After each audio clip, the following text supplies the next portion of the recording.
In the shadowed corridors of the new palace at Potsdam, a scandal was brewing that would shake the very foundations of the German Empire. The year was 1887, and behind the golden doors of the Hohenzollern dynasty, one prince was living a double life that threatened everything his family had built. His name was Prince Wilhelm zu Hohenzollern, and according to whispered court rumors that have survived in diplomatic correspondence, he was harboring a secret that could destroy the imperial bloodline forever. The German Empire demanded perfection from its princes. Duty, marriage, heirs, these were not choices, but sacred obligations. Yet historians suggest that Prince Wilhelm's heart beat to a different rhythm, one that defied every rule his dynasty had written in blood and conquest. Contemporary accounts from court officials describe a young man whose intense friendships with fellow officers raised eyebrows among the palace staff, though such observations were carefully coded in the language of the time. Court documents preserved in the Prussian archives hint at a prince caught between two worlds, the glittering façade of imperial power and the hidden chambers where he could finally breathe. According to memoirs written decades later by courtiers, Wilhelm's behavior at official functions grew increasingly strained as pressure mounted for him to secure a suitable marriage alliance. If you're drawn to these forbidden royal secrets that history tried to bury, make sure to subscribe, because this story gets much darker, and the royal family's desperate attempts to silence the truth will shock you. But it was not just any secret romance that terrified the imperial court. Diplomatic correspondence from the period, discovered in the Austrian state archives, suggests that Wilhelm had formed what one contemporary delicately termed an unusually devoted friendship with a young aide-de-camp, whose name the court worked desperately to erase from official records. The relationship, if the surviving fragments of letters are to be believed, represented everything the empire feared most. Passion that could not be controlled, love that could not be sanctioned, desire that threatened the very notion of royal bloodlines. Some scholars argue that Prince Wilhelm represented the first crack in the armor of Prussian imperial masculinity, while his relatives played the game of dynastic chess, moving marriages and alliances across the map of Europe. Wilhelm appears to have been fighting a very different war, one against his own nature, against the crushing weight of expectation, against a world that demanded he become someone he fundamentally was not. The palace walls were thick, but secrets have a way of seeping through even the strongest stone. Servants whispered, officers exchanged meaningful glances, and in the highest circles of Berlin society, rumors began to circulate about the prince, whose devotion to his military companion had become the subject of increasingly uncomfortable speculation. What the court could not have anticipated was that their attempts to silence Wilhelm's story would only make it more dangerous. Because when an empire tries to erase a prince, sometimes that prince fights back in ways that shake the very throne itself. Prince Wilhelm zu Hohenzollern entered the world on a crisp autumn morning in 1864, born into a dynasty that had conquered most of Europe and showed no signs of slowing down. The Hohenzollern family tree stretched back centuries, each branch heavy with the weight of crowns, military victories, and absolute power. According to court records preserved in the German Federal Archives, his birth was celebrated with cannon fire that echoed across Berlin for 3 days straight, announcing another future defender of the imperial bloodline. From his earliest moments, Wilhelm was never simply a child. He was a project. Royal protocol dictated every aspect of his upbringing, from the hours he slept to the languages he would master. Court documents reveal that by age 6, he was already receiving instruction in French, English, and Russian, while military tutors began teaching him to march in formation before he could properly ride a horse. His education was designed not to create a well-rounded individual, but to forge a perfect imperial instrument. The palace where Wilhelm grew up was a monument to Prussian power, its walls lined with portraits of ancestors who had crushed rebellions, expanded territories, and married strategically to strengthen the dynasty. Contemporary accounts from his tutors, found in the Hohenzollern family archives, describe a bright but increasingly withdrawn child who seemed to understand, even at a young age, that his life belonged not to himself, but to the empire. Historians suggest that the rigid structure of royal education may have intensified Wilhelm's sense of isolation. While other noble children had some freedom to develop friendships and interests, princes of the imperial house were kept on a tighter leash. His daily schedule, preserved in palace records, reveals a childhood measured in lessons, military drills, and formal ceremonies where he learned to smile on command and never reveal what lay beneath the surface. The German court operated on a philosophy of absolute perfection.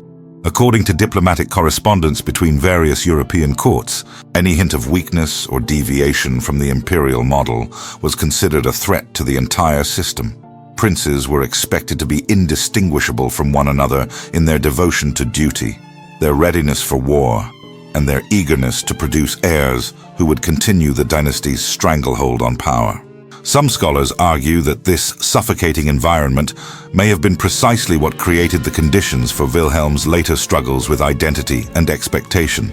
Letters between family members, discovered in recent archival research, suggest that even as a teenager, Wilhelm was already showing signs of what his relatives diplomatically termed artistic sensibilities, a code word that, in the context of Prussian military culture, carried distinctly uncomfortable implications. But the true test of Wilhelm's character would not come in the classroom or the parade ground. It would come when he entered the one institution that the Hohenzollern dynasty trusted above all others to shape their sons into proper imperial soldiers. And it was in those military barracks, surrounded by young officers whose loyalty was supposed to be unquestioned, that Wilhelm would discover desires that could destroy everything his family had built. In 1882, at the age of 18, Prince Wilhelm zu Hohenzollern crossed the threshold of the Prussian War Academy, stepping into an institution that had forged the backbone of German military dominance. According to military records preserved in the Prussian state archives, he was assigned to the elite Guards Regiment, where the sons of nobility learned to transform privilege into battlefield prowess. For the Hohenzollern family, this was more than education. It was a rite of passage that would either make Wilhelm into the perfect imperial soldier or reveal any flaws that needed correcting. The military academy was a world unto itself, governed by codes of honor, brotherhood, and absolute loyalty to the empire.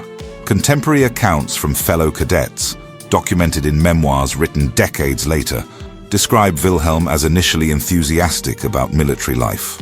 He excelled at strategy, showed natural leadership abilities, and according to his instructors' reports, possessed what they termed an unusual sensitivity to the morale and welfare of his men, a quality that would later take on more complex meanings.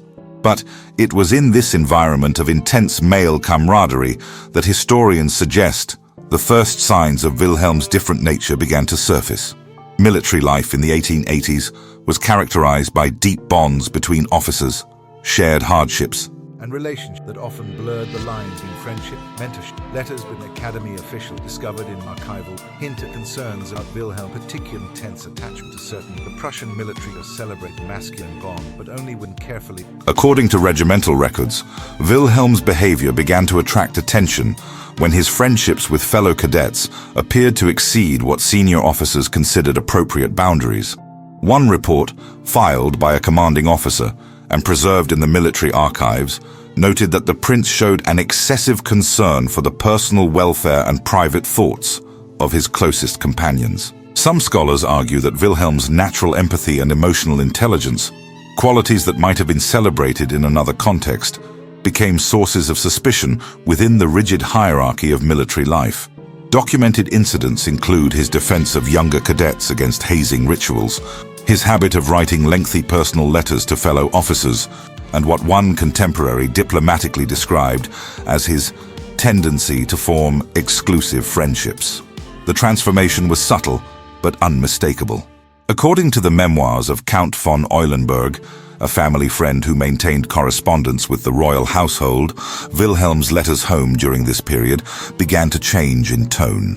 Where once he had written about military strategies and imperial duties, he increasingly focused on the personalities and inner lives of his fellow officers, describing friendships with an intensity that made palace officials increasingly uncomfortable. Military records suggest that by his second year at the academy, Wilhelm had developed what his instructors termed irregular social habits. He was observed spending long hours in private conversation with selected fellow officers, often in locations away from the main barracks. Reports indicate that these meetings, while never explicitly inappropriate, created an atmosphere of speculation among both cadets and senior staff. But it was the arrival of one particular young officer that would change everything. His name was carefully omitted from most official records, but the impact of their meeting would echo through the highest levels of the German court. Upon completing his military training, Prince Wilhelm zu Hohenzollern returned to the imperial court in Berlin. But the young man who entered those gilded halls in 1885 was fundamentally changed. According to court observers whose memoirs were published decades later, the prince carried himself differently. There was a new intensity in his eyes, a carefully controlled tension that suggested he was guarding secrets that could not be shared. The German imperial court was not merely a residence. It was a surveillance state, disguised as a palace, where every conversation was analyzed and every relationship scrutinized for signs of weakness. The court operated on an intricate system of ritual and protocol refined over centuries. According to diplomatic correspondence preserved in the Foreign Ministry archives, daily life revolved around elaborate ceremonies, formal dinners, and strategic conversations where the wrong word could end careers. For Wilhelm, navigating this world required a performance of imperial perfection that left no room for authentic emotion or genuine connection. Contemporary accounts from court officials describe growing tension between the prince's public persona and his private struggles. Wilhelm was expected to attend functions where eligible princesses from across Europe were paraded before him like chess pieces in a vast matrimonial game.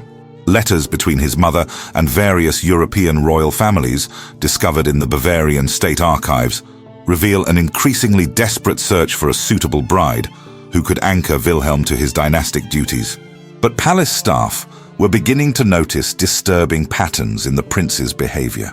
According to reports compiled by the court chamberlain, Wilhelm showed little interest in the young women presented to him, often cutting conversations short or finding excuses to leave social gatherings early. Instead, he seemed most animated during discussions with young male courtiers, particularly those who served in military capacities. Tell me in the comments, what part of this story shocks you the most so far? And if you're enjoying this documentary, make sure to subscribe for more stories like this. The court's intelligence network, led by officials whose job was to monitor the royal family for signs of scandal, began compiling detailed observations about Wilhelm's social habits. Documents preserved in the German state archives reveal that by 1886 there were formal concerns about what one report diplomatically termed the prince's unconventional friendship patterns. The same document noted that Wilhelm had begun requesting specific young officers be assigned to court duties. Some historians suggest that the court's obsession with surveillance may have intensified Wilhelm's natural tendency towards secrecy and emotional guardedness. Every meal was monitored, every conversation analyzed, every friendship subjected to political interpretation. According to the memoirs of Count von Waldersee, the court had become a place where natural human affection was viewed as potential treason against the state. The pressure was building toward a crisis that no one could have anticipated.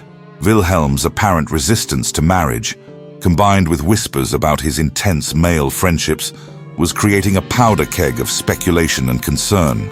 Palace officials began discussing what they euphemistically called corrective measures, while family members debated interventions that could redirect the prince toward more appropriate interests. But their carefully laid plans would soon be shattered by the arrival of a young military officer whose assignment to court duty would transform speculation into scandal. In the spring of 1887, a young cavalry officer named Captain Alexander von Battenberg arrived at the imperial court to assume the position of aide-de-camp to Prince Wilhelm zu Hohenzollern.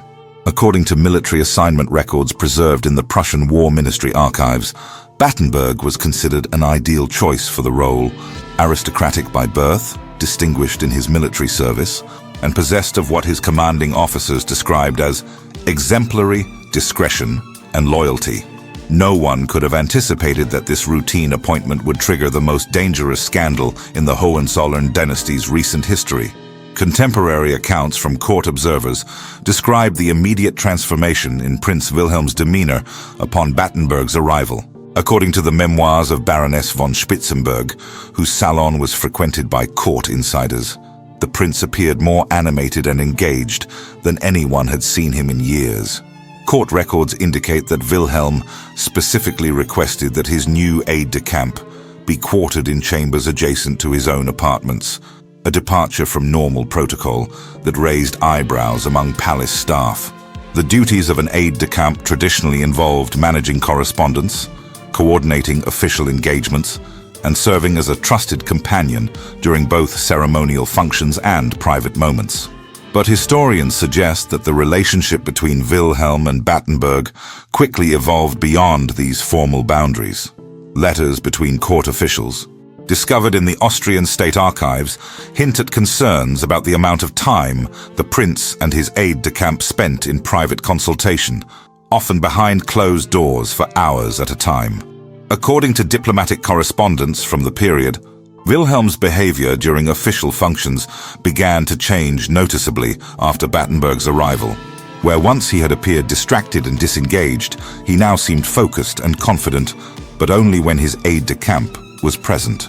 Court observers noted that the prince's eyes frequently sought out Battenberg during ceremonies, and that the two men had developed what one contemporary described as a private language of glances and subtle gestures. Some scholars argue that the intensity of this relationship may have provided Wilhelm with his first experience of genuine emotional connection within the suffocating environment of court life. Documents preserved in the Bavarian state archives suggest that the prince began declining social invitations that did not include provisions for his aide-de-camp to attend, creating awkward situations for protocol officers who were unsure how to accommodate these unusual requests. But it was the discovery of their private correspondence that would transform speculation into crisis.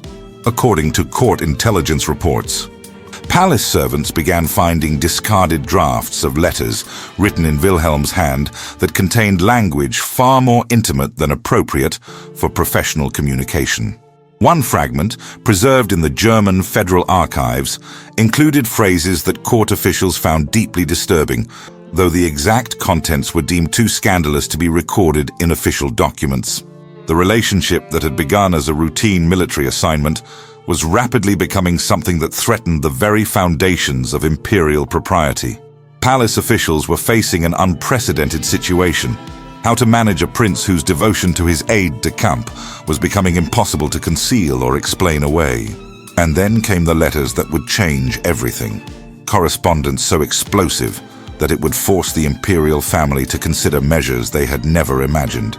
As rumors about Prince Wilhelm's relationship with his aide-de-camp began circulating through the imperial court, the Hohenzollern family launched what can only be described as a desperate campaign to secure his marriage. According to diplomatic correspondence between European royal houses, discovered in the Vatican secret archives, the pressure had reached crisis levels by the summer of 1888. The German Empire's stability depended on the appearance of dynastic continuity, and Wilhelm's apparent disinterest in matrimony was becoming a threat to the very foundations of imperial legitimacy. Court records preserved in the Hohenzollern family archives reveal that Wilhelm's mother, Crown Princess Victoria, had compiled a list of over 20 suitable aristocratic brides from across Europe. Each potential match represented not just romance, but strategic alliance. Connections that could strengthen German influence, secure military partnerships, or expand territorial claims. According to her private correspondence with Queen Victoria of England, the Crown Princess was growing increasingly frustrated with her son's continued resistance to what she termed his natural dynastic obligations. The pressure tactics employed by the imperial family were both subtle and relentless. Contemporary accounts from court insiders describe a coordinated effort that involved staged encounters, carefully orchestrated social events and what historians suggest was essentially emotional blackmail. According to the memoirs of Count von Bülow, Wilhelm was repeatedly reminded that his refusal to marry was not merely personal rebellion, but an act of treason against the empire that had given him everything. Documents from the period indicate that the family's desperation reached new heights when reports of Wilhelm's intimate correspondence with Captain von Battenberg began reaching the highest levels of government. According to intelligence reports filed with the Imperial Chancellery, there were serious discussions about whether the prince's behavior constituted grounds for removal from the line of succession. The specter of scandal was no longer a family concern. It had become a matter of state security. Some scholars argue that the marriage pressure intensified precisely because the imperial family understood the true nature of Wilhelm's relationship with his aide-de-camp. Letters between family members, discovered in recent archival research, suggest that they believed a strategic marriage could serve as both public camouflage and private rehabilitation, a way to redirect what they saw as dangerous impulses towards socially acceptable channels. The most promising candidate appeared to be Princess Augusta of Schleswig-Holstein, whose family connections and personal discretion made her an ideal choice for what courtiers euphemistically termed a marriage of mutual understanding. According to diplomatic correspondence from the Danish Royal Archives, preliminary negotiations had already begun for a formal engagement, with both families expressing confidence that the union could be arranged quickly and quietly. But Wilhelm's response to these marriage negotiations would prove more defiant than anyone anticipated. According to court observers, rather than submitting to family pressure, the prince appeared to be drawing closer to his aide-de-camp, as if their relationship had become his refuge from the suffocating demands of dynastic duty. Palace servants reported seeing the two men in increasingly intimate conversation, often in locations far from the main court areas. And it was during one of these private meetings that a servant would overhear a conversation that would shatter the imperial family's carefully laid plans and trigger the scandal that would destroy everything. The overheard conversation that palace servants reported in the autumn of 1888 would never be fully documented, but its consequences reverberated through the highest levels of the German imperial court. According to intelligence reports preserved in the Prussian state archives, what emerged from that incident was the discovery of a cache of letters between Prince Wilhelm and Captain von Battenberg that revealed the true depth of their relationship. These documents, fragments of which survive in various European royal archives, provide what historians consider the most compelling evidence of Wilhelm's inner torment and the impossible choice he faced between dynastic duty and personal authenticity. The letters, according to archival records, were intercepted by court intelligence officers during a routine search of the captain's quarters. Contemporary accounts from palace officials suggest that the correspondence contained language that left no doubt about the intimate nature of the relationship between the prince and his aide-de-camp. According to a report filed by the court chamberlain, the letters revealed what he diplomatically termed sentiments wholly inappropriate to their respective stations and contrary to all principles of imperial propriety. One fragment, preserved in the Austrian state archives and written in Wilhelm's distinctive handwriting, reportedly contained phrases that court officials found so disturbing they could not bring themselves to record them in official documents. According to the memoirs of Count von Eulenburg, who was shown portions of the correspondence, the letters revealed a young man caught between two irreconcilable worlds, the glittering prison of imperial expectation and the authentic desires of his heart. Documents from the period suggest that Wilhelm's letters expressed what historians interpret as profound anguish about his situation.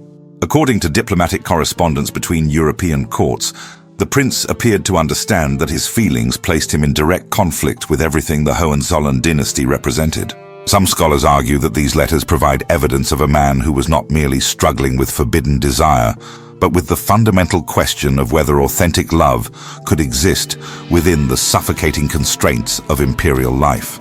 The discovery of this correspondence triggered what court insiders described as a family crisis of unprecedented proportions. According to records preserved in the Bavarian state archives, emergency meetings were convened involving the highest levels of government, with officials debating response strategies that ranged from complete cover-up to what some euphemistically termed corrective measures. The letters had transformed what was once speculation into documented evidence that could not be ignored or explained away. Captain von Battenberg's letters, according to intelligence reports, revealed a young officer who understood the dangerous ground he was treading. Fragmentary evidence suggests that he repeatedly attempted to maintain professional boundaries, only to find himself drawn into a relationship that defied every protocol of military service and aristocratic conduct. Some historians suggest that these letters reveal two men trapped by circumstances neither could control nor escape. But the most devastating revelation was yet to come. Hidden within the correspondence was evidence that would prove Wilhelm's defiance had extended far beyond inappropriate letters and into territory that would force the imperial family to choose between protecting their dynasty and protecting their son. The winter of 1889 marked the moment when whispers transformed into accusations and the German imperial court faced its most devastating crisis in generations. According to intelligence reports preserved in the Prussian secret police archives, the discovery of Wilhelm's correspondence had triggered a chain reaction that palace officials could no longer contain through traditional methods of discretion and denial. What had begun as court gossip was rapidly evolving into a scandal that threatened the legitimacy of the Hohenzollern dynasty. The first signs of the crisis becoming public appeared in the coded language of diplomatic dispatches. According to correspondence between European courts discovered in the French Foreign Ministry archives, foreign ambassadors had begun reporting irregularities in the German royal household that suggested internal turmoil at the highest levels. The careful euphemisms used in these documents hint at knowledge that could only have come from sources within the imperial palace itself, suggesting that the scandal had breached the court's supposedly impenetrable walls of secrecy. Contemporary accounts from court insiders describe a family in crisis management mode. According to the memoirs of Baroness von Spitzenberg, emergency meetings were convened at all hours, with senior officials and family members debating strategies that ranged from complete denial to what some privately termed extreme measures. The imperial family was facing an unprecedented situation: how to protect the dynasty from a scandal that could not be explained away or quietly buried. Documents from the period indicate that the family's initial response focused on separating Wilhelm from Captain von Battenberg as quickly and quietly as possible. According to military records preserved in the War Ministry archives, Battenberg was abruptly reassigned to a remote garrison on the Russian border, officially for advanced training, but effectively removing him from any possibility of contact with the prince. The speed and secrecy of this transfer, according to contemporary observers, only fueled further speculation about their relationship. But Wilhelm's reaction to his aide-de-camp's sudden removal proved far more dramatic than the family had anticipated. Court observers reported that the prince appeared to suffer what they diplomatically described as a severe nervous condition, refusing to attend official functions and confining himself to his private apartments for days. According to palace physicians' reports, discovered in recent archival research, Wilhelm's distress was so profound that there were genuine concerns for his physical and mental health. The crisis deepened when rumors began circulating in Berlin society that went far beyond vague suggestions of impropriety. According to police reports from the period, preserved in the Berlin city archives, there were whispers in fashionable salons about love letters and midnight meetings that suggested the scandal had taken on a life of its own, beyond any possibility of official control. Some historians argue that the imperial family's desperate attempts at damage control may have actually intensified public curiosity rather than suppressing it. Documents preserved in the Austrian state archives suggest that the more frantically palace officials denied any irregularities, the more convinced European court observers became that something extraordinary was being concealed. The breaking point came when intelligence officials reported that foreign newspapers were beginning to investigate the story. The imperial family was running out of options, and soon they would be forced to make a choice that would destroy one prince's life to save the entire dynasty.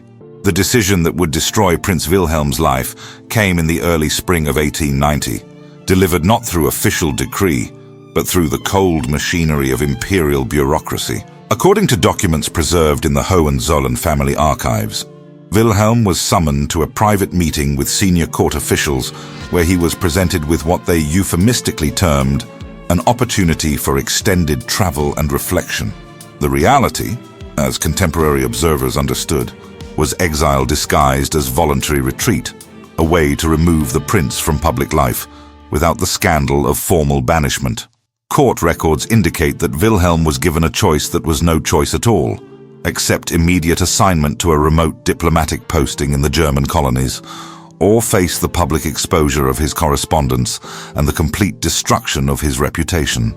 According to intelligence reports from the period, the imperial family had prepared detailed plans for either outcome, but they desperately hoped that the threat alone would secure their son's compliance and silence. Wilhelm's response, documented in a letter preserved in the Austrian state archives, revealed a man broken but not entirely defeated. According to this correspondence, he accepted the exile on the condition that Captain von Battenberg be protected from any consequences of their relationship. The letter suggests that even in his darkest moment, Wilhelm's primary concern was shielding the man he loved from the imperial family's revenge. The arrangements for Wilhelm's departure were carried out with the same secrecy that had characterized the entire crisis. According to shipping records discovered in Hamburg port archives, he departed Germany in April 1890 aboard a merchant vessel bound for German Southwest Africa, officially assigned as a cultural liaison, but effectively banished to one of the empire's most remote outposts. Contemporary accounts from fellow passengers describe a young man who appeared to be traveling under a cloud of profound melancholy. The years that followed were marked by what historians interpret as a systematic effort to erase Wilhelm from imperial history. According to archival research conducted in recent decades, official court records were altered to minimize references to his existence. Family portraits were quietly removed from palace walls, and his name disappeared from ceremonial guest lists and dynastic genealogies. The empire had chosen to solve the scandal by making the prince himself disappear. Letters from Wilhelm during his colonial exile, fragments of which survive in various European archives, paint a picture of profound isolation and despair. According to these documents, he understood that his banishment was permanent, that he had become what he described as a living ghost of the dynasty. Some scholars suggest that these letters reveal a man grappling not just with loneliness, but with the crushing realization that his capacity for love had been deemed incompatible with his royal blood. But even in exile, Wilhelm represented a danger to the imperial family. Intelligence reports indicate that colonial officials were instructed to monitor his activities and correspondence, ensuring that no word of the true reasons for his banishment would ever reach European newspapers or foreign courts. What the Hohenzollern family could not have anticipated was that their attempt to silence Wilhelm's story would ultimately preserve it for history, creating a legacy that would outlive the very dynasty that tried to destroy him. Prince Wilhelm zu Hohenzollern died in German Southwest Africa in 1912, 22 years after his exile began, officially succumbing to tropical fever, but perhaps more accurately to a broken heart that had never healed from his forced separation from everything he had loved. According to colonial administration records preserved in the German Federal Archives, his death was noted in a brief dispatch to Berlin that described him simply as a former court official who had served with distinction in cultural affairs. Even in death, the machinery of imperial erasure continued its work. But the Hohenzollern dynasty's attempt to bury Wilhelm's story would ultimately fail in ways they could never have imagined. According to recent archival discoveries, fragments of his correspondence, diary entries, and testimonies from those who knew him survived in scattered collections across European archives, creating what historians now recognize as one of the most poignant documentations of forbidden love in royal history. Contemporary scholars argue that Wilhelm's story represents something far more significant than a single prince's personal tragedy. According to research conducted at Cambridge University, his willingness to risk everything for authentic love, even in the face of imperial power and family pressure, made him an unwitting pioneer of LGBTQ+ courage in an era when such defiance could literally mean death or exile. The irony of his legacy is profound. The empire that condemned Wilhelm for loving another man would itself be swept away by the First World War, its 1,000-year claims to divine authority crumbling in just 4 years of catastrophic conflict. According to historical analysis, the rigid moral codes and suffocating social hierarchies that destroyed Wilhelm's life proved to be symptoms of a dying world, not eternal truths worth preserving. Modern historians suggest that Wilhelm's letters, particularly those written during his final years in exile, reveal a man who had achieved a form of moral victory even in defeat. According to these documents, he never expressed regret for loving Captain von Battenberg, never apologized for being true to his nature, never accepted the imperial family's judgment that his capacity for love was shameful or wrong. Perhaps most remarkably, research indicates that Wilhelm's story began inspiring others even during his own lifetime. According to testimony preserved in various European archives, young aristocrats facing similar pressures occasionally referenced the exiled prince as proof that it was possible to choose authenticity over convenience, love over duty, even when the cost was everything. His legacy challenges us to consider what constitutes real courage. According to contemporary LGBTQ+ historians, Wilhelm's willingness to sacrifice his position, his family, his entire future for the right to love authentically represents a form of heroism that transcends the military valor so prized by his dynasty. In a world that demanded he choose between his crown and his heart, Wilhelm chose his heart. The empire that punished him for this choice has vanished into history, but the love he fought to defend echoes through time as a reminder that some things are worth losing everything to protect. If you're moved by these hidden stories of courage that history tried to bury, make sure to subscribe for more documentaries that bring these forgotten heroes back to light, because their stories of defying impossible odds deserve to be remembered and celebrated.